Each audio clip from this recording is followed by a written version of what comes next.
Hey, it's Benji Cole, son of Al Cole from CBS Radio and host of People of Distinction, the talk that gives an in-depth view of some of the most dynamic, intelligent, and successful people on the planet. Run to our website, peopleofdistinction.org for more info, or you can always email me directly at benji@alcoleenterprises.com. And on the line with us today, we have Harold Weist. And we're going to be discussing his amazing book, Jade Cross Book 2, Before the Adventure. Now, it's available for purchase through Amazon as well as barnesandnoble.com. And people, I do want to take a moment and say that Harold was brought to our network, People of Distinction, by some of the best publishers in the business, Pen2paper Press, Ltd. So if you or anyone you know have a book that they'd like moved, well, give yourself the best gift you could possibly give. Contact Pen2paper and have their fantastic team move it for you.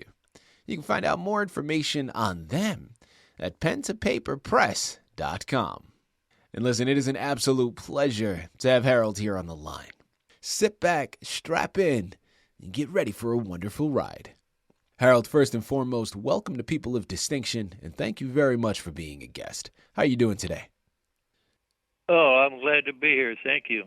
Well, listen, we are happy to have you here, Harold, okay? We're looking forward to this, and I know we have a lot of information to cover pertaining to the book itself, but before we jump into that, I think it's important to learn a little bit more about you. So, Harold, let's start there, man. Tell us a little bit more about your background, please.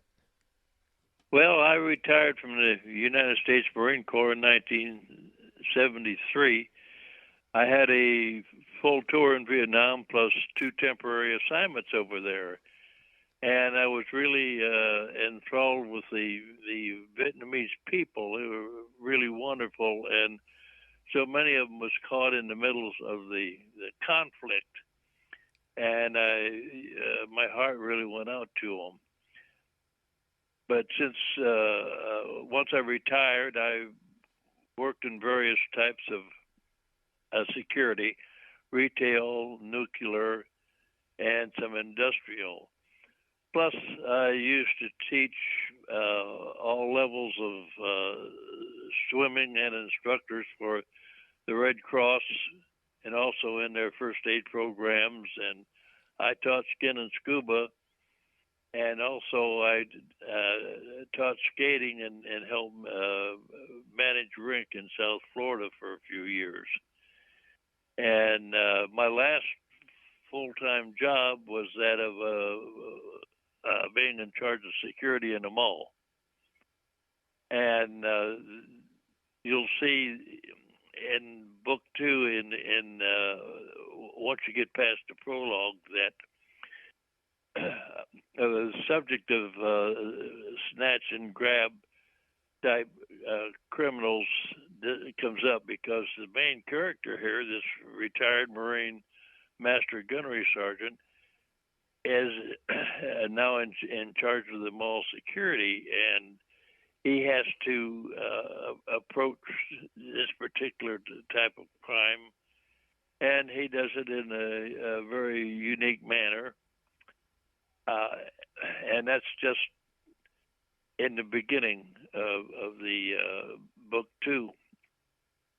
I would like to say that the way book 2 came to being was I had a certain event happen in Vietnam, and the prologue from book 3 is basically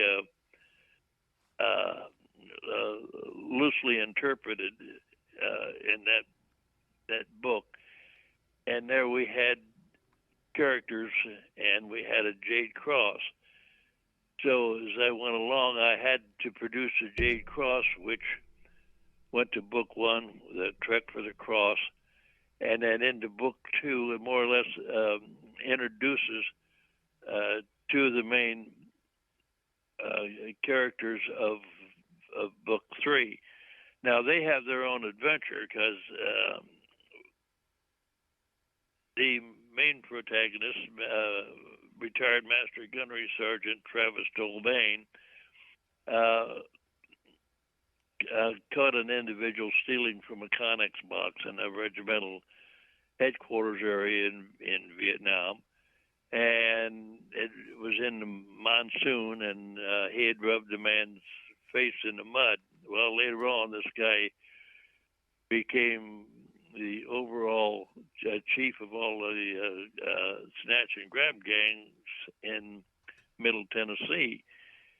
And he found out that through his hate for Travis Tolbane, that he was working in the mall in Nashville. And there he begins plotting, against him, because what he wants to do, he is actually the type of individual that likes to use a knife and cut people up, and that's what he wants to do. So Tolbane and a partner of his is a police detective that he had served with in Vietnam. They have a conflict with this individual and his secretary, and they like to cut people up, and well, it's kind of hard to get into without actually reading the text. But of course, in the end, Tolbane loses his lover because of the actions taken by this criminal, and excuse me, he loses his lover, and he knows this criminal is laying a trap for him, and he finally, in the end, he actually kills the criminal and also the criminal's partner. Now, embedded in this story is Marine Corps is trying to find this particular criminal because they found out that he had been doing things with the VC in Vietnam, and he had killed some prostitutes. And so this is kind of incorporated in the story too, of them assisting the Marine Corps in taking down this criminal. And it's kind of a mixture of different crimes and different pursuits and what have you. Harold, thank you very much for that. People, I'm telling you, this is a nonstop page churner, and we've barely scratched the surface.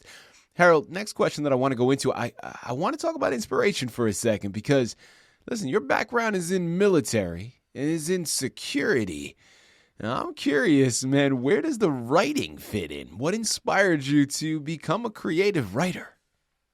What I used to do at one time, I would sit around on my computer, and different things happened when I was in the service, and I would type out a maybe little 2-3 page report on it, or address some process that I thought might have been not the right thing for the situations and things of that nature. And I got typing out this one adventure I had over there, and I don't know why I kept tweaking it. And as it grew and grew, I ended up with book 3. And then because of things that happened in book 3, that I needed book 1 to produce across. And I chose a little bit of history in book 1 to produce a big piece of jade, which is going to be cut and encrusted with jewels to make a cross for a society that wants to reunite the north part of Vietnam at the time, Dai Viet, and the middle part, Annam. And so it's supposed to be an icon for that. And there's here and there's little bits of history in the book there. And of course, there's a love story in all three books. There's a love story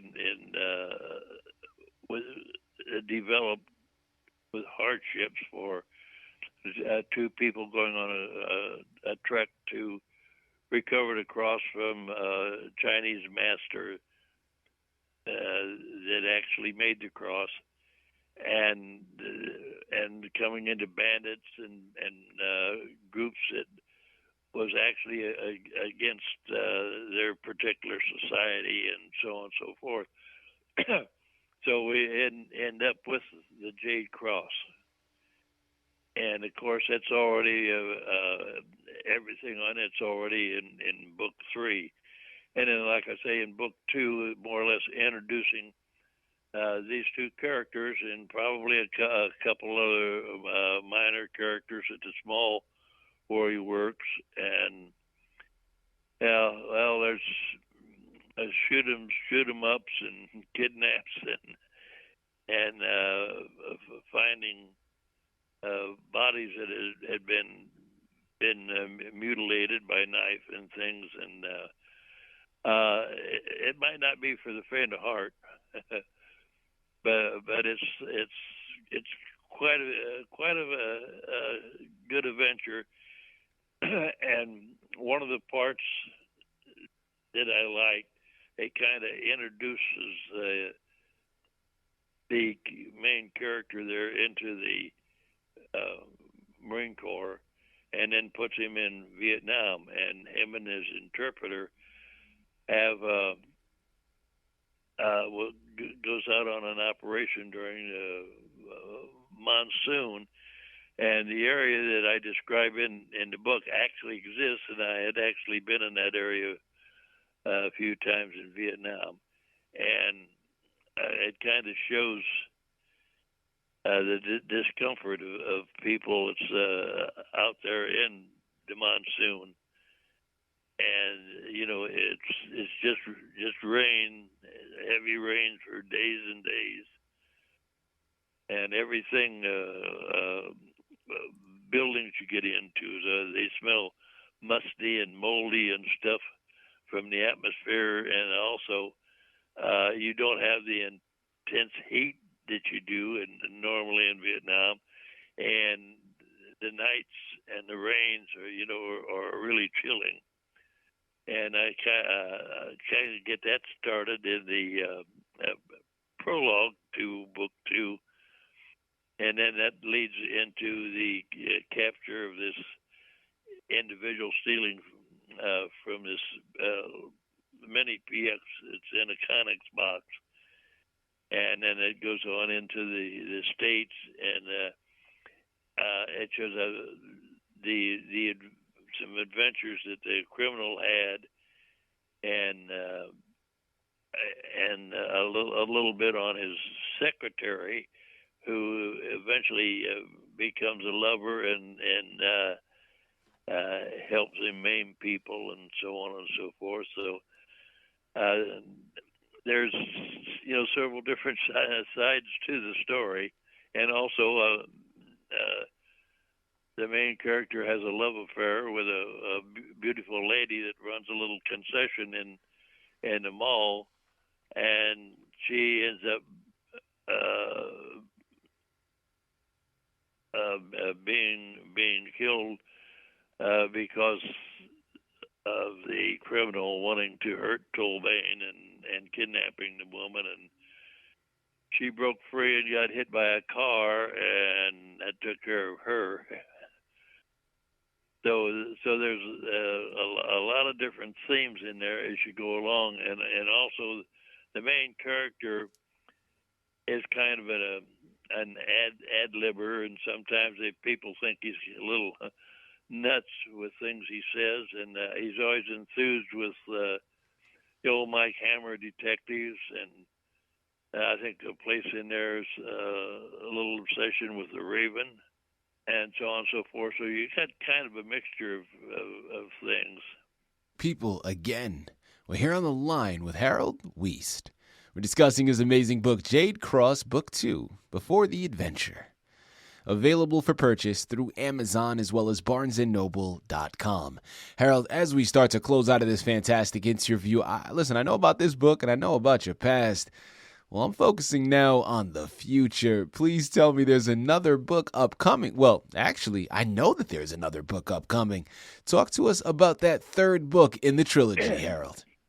Okay, right now I've already submitted my fourth novel, and it's called Tobin Retires. Now, he is the main protagonist in Book 2 and Book 3, and this covers his military career and some secret missions he was on, and love affair, and all kinds of adventure and stuff. And also, there's an operation that was compromised that lost a lot of troops and so on and so forth. And that's finally settled at the end of the book. And then I have a fifth book. I've kind of changed the theme. I've got myself a private detective by the name of Sherlock Spurlock and his trusted assistant, Watson, which is an oversized Labrador. And it constantly drools all over the place, so on and so forth. But anyway, they have a adventure, and I introduce some lady Marines in there. They were retired women Marines that worked with his detective agency eventually, and they wanted his main client is a 12-year-old girl named Dorothy Lyon, and she has a little dog named Toto. And she lives with her grandmother on Tinman Road. But anyway, it kind of sounds kind of funny in the beginning, but it becomes serious because her father was killed on a mountain out behind the house, and his father had been killed in the same place, and his father had been killed in the same place. So it ends up that the detective has to eventually confront a very sadistic individual that wants to kill the young lady, too, so that he can get a hold of a trust fund of hers over in Europe, which is worth probably around $21 million or something like that, you know. So the adventure goes through there, and then I'm halfway through the sixth novel, which is the same people, and they have somebody different to confront, including a mystery house. So I keep pretty busy writing now. It's kind of the only really enjoyment I get sitting around at night, because watching TV gets kind of boring. And being widowed and living alone, you know, it's kind of a dull existence. And I can find myself in the writings. In fact, I sometimes dream certain phases of it. And so writing is really enjoyable, and I was glad I started. And like I say, it just began typing out little scenarios from things I did or things I learned in the service, and then it, you know, bludgeoned out from there. You know what you have to do. I'm going to say it for you once again. I know I don't have to, but let's re-impress it, okay? We're here on the line with Harold Weist. We discussed his book, Jade Cross, Book 2, Before the Adventure. Make sure to check out Trek for the Cross, the first book in this series, as well as the third, the moment it comes out. Like he said, check back into Amazon and Barnes & Noble frequently, because there is much more on the horizon. A wonderful book to add to your shelf, an even better gift to add to someone else's. So you know where to go. Harold, this has been an absolute pleasure. Man, such an honor. Thank you once again for being a guest on People of Distinction.